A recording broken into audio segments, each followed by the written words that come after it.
Welcome to Jimbo's Garage. Good afternoon, everyone, and welcome back to the shop. Today's video, I'm going to be making a rose tree trellis for the front of a house. It is going to be about 18 feet long and it's going to project out about 24 inches. The customer has provided me with a picture of kind of like what she's looking for. So let me show you what that looks like so you've got an idea of what it is we're going to be doing. Today's video is sponsored by King Metals. They've got all your fabrication needs in one location. From hinges to hardware, balusters to metal decor, brass to aluminum, and a whole lot more. You name it, they've got it. Check them out today at kingmetals.com. Now let's get back to today's video. All right, so the metal of choice for this particular project is some 3/4 inch by 1.5 inch rectangular tube for the brackets and some 3/4 inch square tube 0.95 wall thickness for the trellis rails. All right, so kind of interesting here. You know, I'm just trying to follow the picture in terms of how to build this. This was my best conception in terms of material that they used. And it's kind of interesting because I've got 45 cuts on both angles of this rectangular tube, both on the flat and the vertical part. Several cuts to make, several different pieces. And, you know, I just got to talk a little bit about, I like it, a lot of people ask me, what saw to use, what blade to use, they just want to know everything. So I'm going to tell you, you know, I'm using the Evolution 15-inch S380 CPS metal cutoff saw. There's apparently several different Evolutions, but I'm sure they're all fine. But this is the one that I use, and I've got that accompanied with the Champion Brute Platinum RGR steel cutting blade. Good combination for me. I have good luck with both. Everything always turns out really well. So you can see all the pieces here. I've got the little 2-inch by little 2-inch pieces right here, spreaders. I'm going to need those at the bottom part of the bracket, and then of course I had the small 45s, 4.5 inches long for the top and the bottom of the ends of each bracket. Got everything over here to the Burr King and just deburr everything. When you run it through the saw like that, you get these sharp burrs and sometimes a little tag on the end of 45. And I just like to clean up everything. That assures when you fit it up together that everything fits nice and smooth. All right, all the pieces are cleaned up and ready for assembly. All right, so you know, making a jig, if you got several pieces that you're doing, it's always good to make a jig. In this case, I've got 4 of these, and they all have to be pretty close to exactly the same. So you can see I've got my fab block squares right there, my table dogs. I got everything pulled in, and the fixture clamps clamping everything down. You know, just like anything, you know, the first one you do takes a little bit of time, and by the time you get to the end, it's no problem. But you can see I've got the spacers in there. I got the same material, that 3/4 by 1.5 inch spacer in between both the top and the bottom part, and I'm just trying to close everything up and keep everything tight. This was the first one, so it took a little bit of time. You know, this is just trying to figure out if this is going to work or not. Checking for level, be sure everything is plumb. Tapping around, a little bit of adjustment. All right, with that said, I think I'm ready to give it a try. I'm just going to hit it with a little tack on the top, and of course I'm going to a little bit more on the bottom right there, a couple more tacks on the top, and of course on this side. That'll take care of all the pieces. Everything now is tacked into place. Take that out and see how we did. Knock out my little spacers here. There it is. Got one down. All right, 3 more to go. Of course, the second one was a little bit quicker, and I learned a little bit from the first one.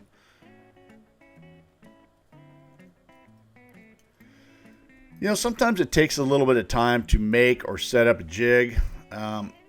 Once you get that done and everything is working properly, it makes everything go that much faster during assembly.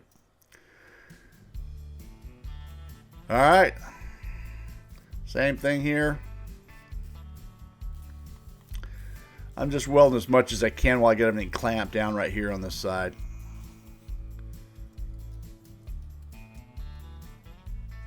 And just like that, I got 2 done. All right, just repeat this process until I get all 4 of them done.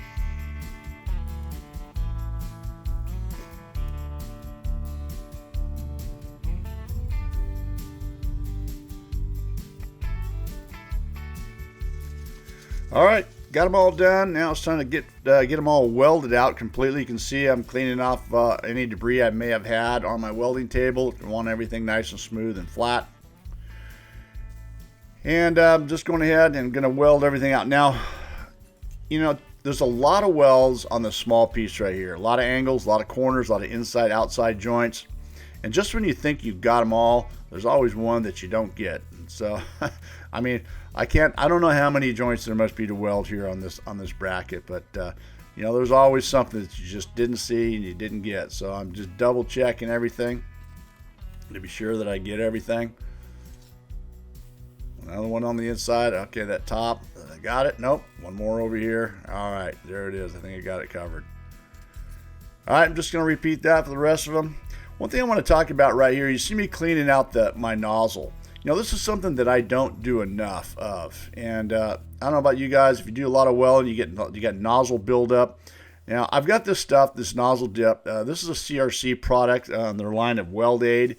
It's not a sponsored video. It's something that I got. There's lots of nozzle dips out there. I got this off of Amazon, and it's a good practice to get into if you can remember. And that's my problem. I get going on a project and I don't think about it. But all you really got to do is just dip your nozzle in there after you weld it for just a minute or two. That your nozzle's hot. You dip it in there and it lasts. It'll last a long time. You won't get any nozzle buildup at all. Nozzle dip, pretty cool product. Check it out. All right, down to the last one here. Now, you know, the welder of choice I'm using today is the HTP ProPulse 220 MTS, and I've got 35 thousandths wire, and my gas choice is 90-10, 90% argon, 10% CO2, and I'm right about 25 CFH on that. Seems to be the go-to for me on this. This is right around 250 inches a minute with a 35 thousandths. All right, now to try to clean things up. You can see I've got a brand new Mercer 40 grit flap disc right here, ceramic trimmable flap disc. This thing here gets down to business. I mean, it removes metal. Most of my flap discs, I like you in the past, if you follow this channel, you know I like to use a 60 grit, and they work perfectly fine. But I knew I had a lot of welds to clean up here, and so I tried this 40 grit, and man, it gets down to some business. Let me tell you, cleans things up super quick, removes a lot of metal, and does a good job. All right, just a lot of grinding, so I just repeated the same process here until I've got all of these cleaned up. All right, so got all the grinding done. Now it's time to get all the curved pieces to the brackets installed here. Now, you know, this is like, again, I'm just trying to replicate what I had from the picture here. I had my metal supply store cut and you know, get the radius bent or rolled on this flat bar stock right here to kind of replicate what the picture had. This is some 1 1/4 by 3/16 flat bar, and I just had them bend the radius to just about what the picture had right there. And you can see that you know, my material is 1 1/2 for the frame, for the brackets I should say, and this is 1 1/4. So I've got the 1/8 inch spacers on the bottom to bring it up to the middle of the bracket there. Of course, there's 2 for each bracket.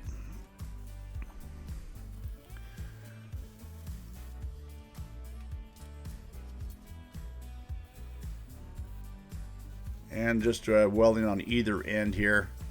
And that's about all it really needs. Turned out pretty good. It kind of looks kind of like the picture right there. This is the last one right here. I'm really pleased the way that turned out. You know, you just I had to study the picture enough to try to figure out exactly what the material was they were using. I don't know if this is exactly it, but it's fairly close. But it turned out just the way I was hoping.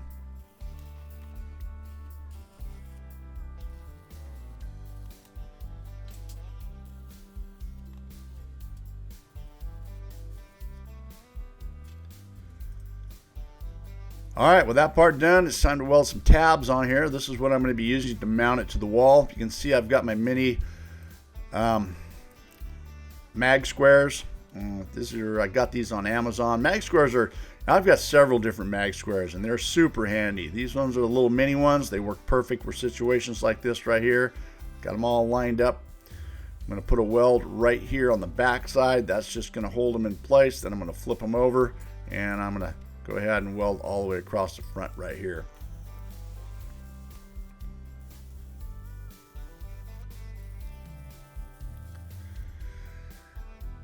And then I'm going to just take a grinder, since this is going to be flat up against the wall, and just kind of grind that down so it sits flush.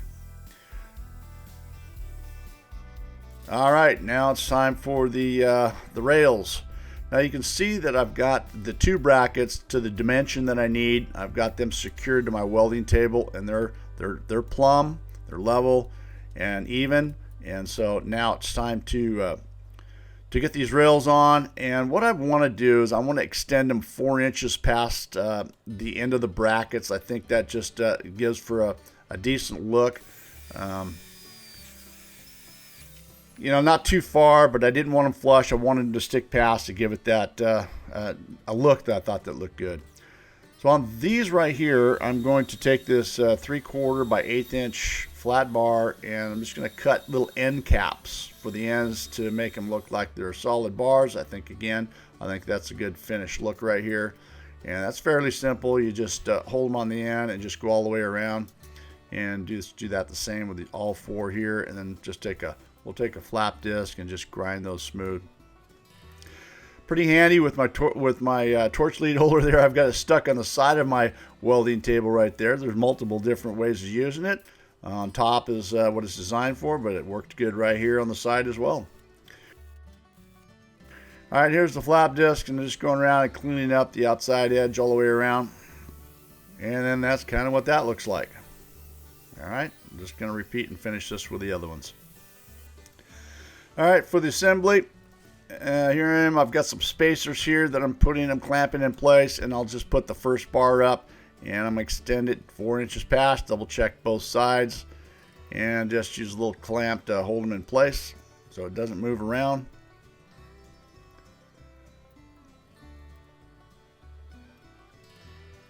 And then I'm just going to go ahead, and this is just going to get like a weld on either side of the bracket. Take my clamps off, and you can just see I'm trying to get in between there. And the same thing on this side right here. And I'm just going to repeat this process all the way up. There'll be 4 of these bars on either bracket, on each bracket. Again, spacer, and just repeat the process all the way up. All right, that piece done. You can see I've got it extended out over the welding table. I'm trying to line it up. This is where the second piece comes in, and this is how I'm going to join them together.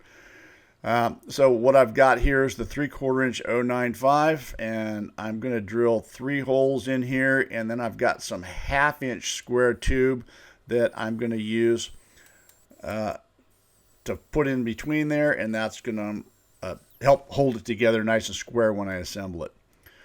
In order to keep it in there, I'm going to plug weld it, and that's what the holes are for. You can see that I'm setting up the spacing to be sure everything is nice and square inside that 3/4 inch tube. And then I'm just going to plug weld the 3 holes right there.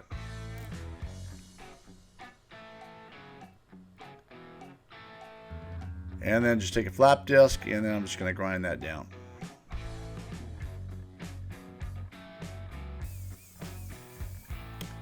Just like that. That's just what I was hoping for. All right, the same thing for the rest of the 3.